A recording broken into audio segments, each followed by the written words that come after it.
நான் தான் உங்களை புரிஞ்சுக்காம கஷ்டப்படுத்திட்டேன். எங்க அம்மா இருக்குல்ல, எனக்கு விவரம் தெரிஞ்ச நாள்ல இருந்து ஒரு நாள் கூட நீ சாப்பிட்டு போட ஹானஸ்ட்னு சொல்லாம இருந்ததே இல்லை. ஆனா இப்போ ஒரு வாரமா சாப்பிட்டேன்னு ஒரு வாரத்துக்கு கூட என்ன கேட்கல. எங்க அப்பா சொக்கலிங்கம் என்ன திட்டாமையும் அடிக்காம இருந்ததே இல்லை. ஆனா இப்ப அவரும்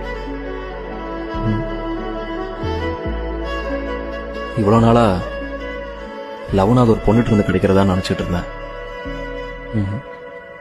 இப்பதான் யார்கிட்ட இருந்து கிடைக்கிறது உண்மையான லவ்னு எனக்கு புரியுது.